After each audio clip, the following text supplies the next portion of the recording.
So we've talked, Matt, about we don't direct, we're there to support and facilitate. But in a modern world where we need to make sure we comply with regulation, i.e. safeguarding or risk and security and our duty of care, there are grey areas. And how do we cope with that in terms of the not directing and yet asking mission partners to do things? I think that's a really crucial question. There's direction when we talk about direction, and what we really mean is operational day-to-day direction. Yeah. But actually there are elements of mission service that we need to expect to be in place. And so safeguarding would be a really crucial aspect of that. Not only does Echoes International have a legal responsibility to take safeguarding seriously, we would argue as well that we actually have a biblical responsibility to take the care for vulnerable people seriously. And so, although we are not directing, what we are saying is that anybody who is working with us, partnering with us, needs to take safeguarding seriously because it's important. To say that you didn't take safeguarding seriously would be a very unusual stance to take. So for us, a key aspect for all of our mission partners or even those who we are simply channeling funds to is to recognise that they have safeguarding practice in place. And that's not necessarily tied to one legal system, but actually it's saying that we have a high standard when it comes to taking care of young people, children, and adults who could be at risk. And actually that's a natural outworking of a lot of Christian ministry anyway. Yeah. It might have a different title in some parts of the world, but that's what we would term safeguarding. So we need people to say we take that seriously. And we're also saying to mission partners that they do need to be undertaking our safeguarding training on a cycle. Anybody who's had any kind of training knows that you often need something said more than once, and you also know that things change. And at Echoes, we are constantly reviewing how we help people to keep vulnerable adults and children safe. And so our training gets updated.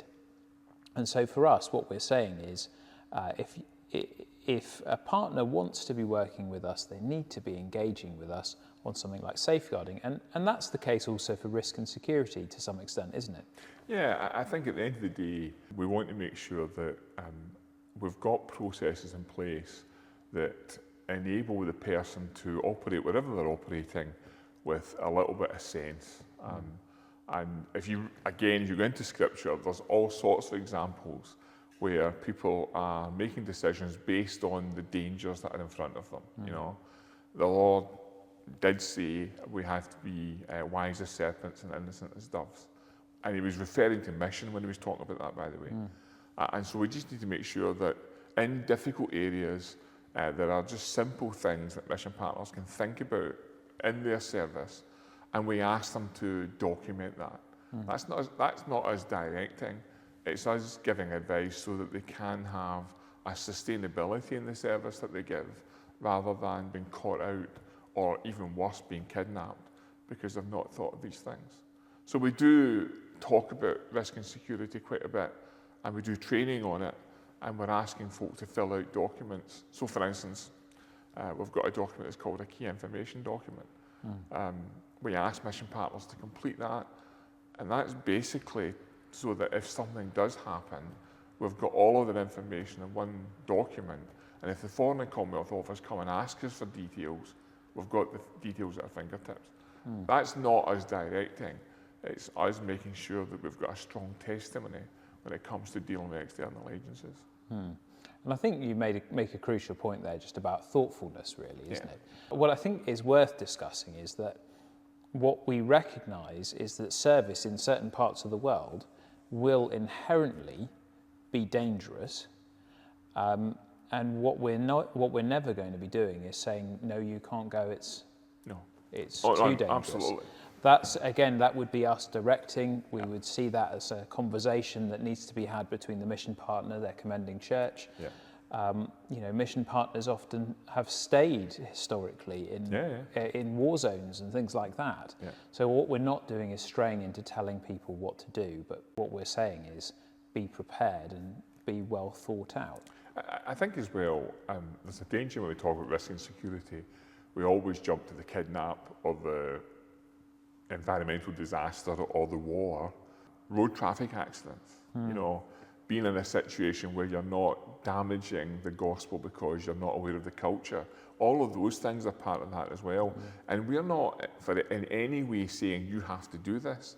What we're asking mission partners to do is think about what they do and what are the things they do to mitigate the risks that sit in front of them. Famously in Jerusalem, people built a wall with one hand with their trowel and another with a sword. And that was because they perceived there is a danger here.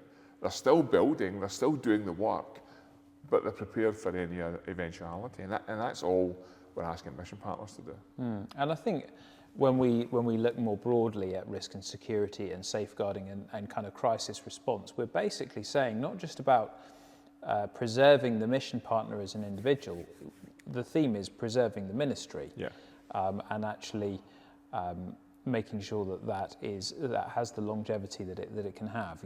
Thinking of Paul, he was Saul at that point in Acts, but lowered down from a basket, from Damascus, because he could then continue his ministry. Mitigated his risk. Yes, and at other times Paul stood his ground and didn't move on. Correct. And that was his conviction. But at that time he said, actually, I'm happy to continue my ministry elsewhere. I think it's also fair to reflect, if you go back 50, 60 years, some of those risks, like safeguarding and security, didn't exist. And so it was a much simpler model. And that's fine, that's absolutely true. But the world is more complex now. And we're actually looking to reach harder parts of the world. And so as a result, you've got to think through, well, what does that mean for the mission partner and for the ministry? Yeah.